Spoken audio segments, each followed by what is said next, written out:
Bonjour à tous, merci de me rejoindre sur Tarot Thème pour parler aujourd'hui du tarot et de la psycho. Pourquoi? Parce qu'à la base, le tarot est un outil psychologique. Alors oui, vous pouvez faire avec de la divination, vous pouvez faire des prédictions. De même, les oracles sont également un outil psychologique. Oui, certains oracles sont dédiés à des prédictions, à du divinatoire, mais ce n'est quand même pas leur fonction la plus, pour moi, intéressante.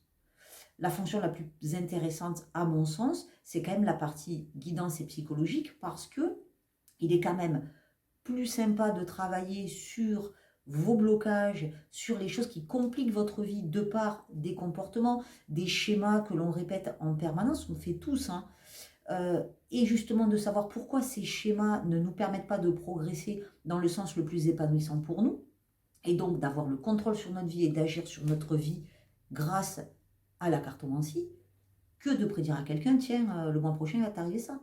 Et puis basta, prends ça et puis débrouille-toi avec. C'est moins, pour moi, constructif. Les prédictions, il faut savoir qu'il y a une multitude de destins possibles. Et que donc, vous pouvez, en changeant vos comportements, en changeant votre façon d'appréhender la vie et en faisant d'autres choix, changer votre avenir. Donc c'est quand même plus intéressant de pouvoir contrôler son présent de manière à pouvoir modifier son avenir dans un sens agréable pour nous et qui va nous pousser vers l'avant, que juste de savoir qu'il va nous arriver quelque chose la semaine prochaine. C'est pour ça qu'il ne faut pas hésiter, quand vous faites des tirages, de ne pas tout de suite rentrer dans, même si c'est des tirages pour vous entraîner, dans la partie divinatoire. C'est-à-dire, qu'est-ce qui va m'arriver demain? Qu'est-ce que je vais faire la semaine prochaine? Essayez plutôt de travailler sur des tirages, par exemple, aujourd'hui, vous êtes stressé, eh bien, je vais faire un tirage pour voir les raisons de mon stress ou comment je peux travailler là-dessus. D'ailleurs, on va faire un petit tirage cas pratique là-dessus. Comme ça sera plus facile pour vous de voir comment on peut fonctionner sur une guidance plus psychologique que divinatoire. Voilà, eh bien j'ai pris le tarot-tote pour cette petite guidance psychologique pour vous montrer un petit peu dans un cas pratique comment vous pouvez interroger les cartes pour faire un peu plus de psychologie et un peu moins axé sur la divination. Donc on avait dit tout à l'heure qu'on parlerait du stress. Eh bien vous pouvez déjà mettre une première carte, donc vous mélangez vos cartes. Voilà. Et puis, vous pouvez mettre une première carte en demandant, ben voilà, je suis stressée en ce moment, parlez-moi un petit peu de mon présent, de ce que je vis actuellement. Et vous mettez une carte. Vous pouvez demander, on peut faire un tirage par exemple en 5 cartes, on va dire. Vous pouvez demander quels sont mes comportements ou mes schémas récurrents qui éventuellement posent problème lorsque je suis stressée.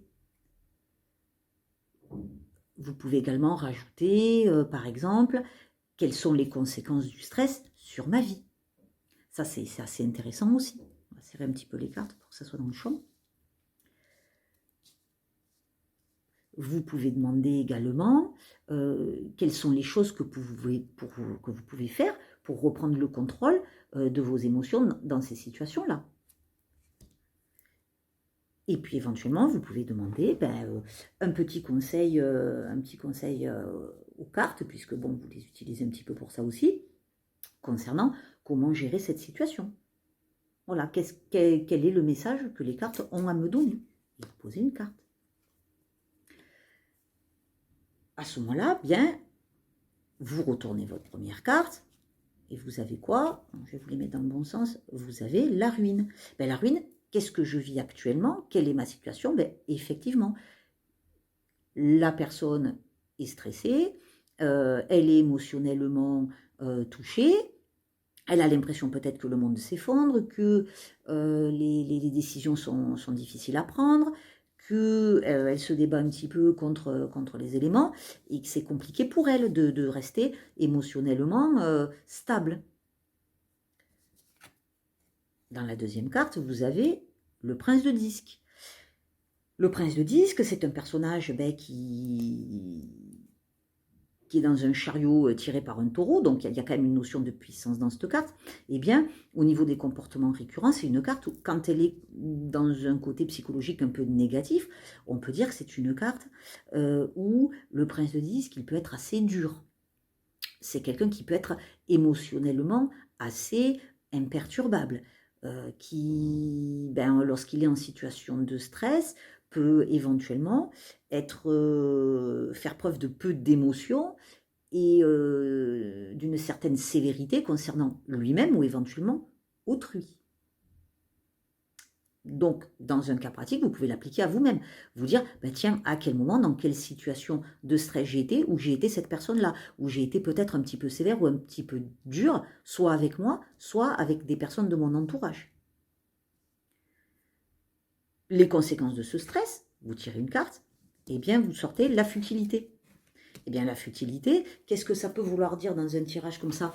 Ça peut vouloir dire que peut-être, vu que le stress a un impact très fort sur vous, eh bien peut-être vous devriez voir les choses avec un peu plus de légèreté. Là, on est dans une carte d'action avec les bâtons, une carte de matériel avec le disque, c'est des cartes très ancrées quand même dans l'action et dans la terre. Eh bien, avec les épées, on a quelque chose déjà de plus intellectualisé, de plus aérien. Avec la futilité, on a peut-être que c'est s'accrocher à des choses qui n'ont pas lieu d'être. Peut-être faudrait-il travailler pour se rendre compte que certaines choses qui génèrent du stress sont peut-être des choses très futiles, auxquelles on devrait apprendre à se détacher, prendre du recul par rapport à cela. Comment reprendre le contrôle de mes émotions par rapport à ce stress, comment gérer cet état? Eh bien, vous avez la force. Le désir dans le tas de tarot. Eh bien, la force, ça correspond à la maîtrise des choses, au contrôle des choses. Donc ça, c'est marrant de tirer cette carte. Et eh bien, c'est peut-être en contrôlant mieux mes émotions, en ne m'attachant pas à toutes ces choses un petit peu futiles qui parasitent l'existence, que je vais pouvoir mieux maîtriser ce qui m'arrive dans mon présent et mieux gérer le stress. Vous avez votre petite carte conseil. Eh bien, la petite carte conseil, c'est l'as de disque. L'as de disque, ça vous dit si vous travaillez sur ces blocages-là, sur vos comportements et que vous arrivez à maîtriser, à prendre le contrôle de vos émotions, eh bien, à ce moment-là, si vous vous organisez bien et que vous travaillez sur ces blocages-là, vous allez avoir un renouveau. Vous allez avoir un renouveau qui sera peut-être financier, matériel, professionnel. Mais en tout cas, ça sera le début, l'amorce de quelque chose de nouveau pour vous et qui sera certainement beaucoup plus satisfaisant. Voilà, j'espère que ce petit cas pratique vous a plu, voire vous donner un petit peu des pistes de travail pour travailler en matière de psychologie quand vous faites des tirages, soit pour vous-même, soit pour d'autres personnes. Voilà, c'est de très très bons exercices pour travailler avec ces cartes et pour mieux se connaître. J'espère que cette vidéo vous a intéressé. Si c'est le cas, n'hésitez pas à mettre un petit pouce bleu, mettre un petit commentaire. Voilà, et à vous abonner à ma chaîne, ça me fera extrêmement plaisir. Je vous remercie à tous. Plein de bisous.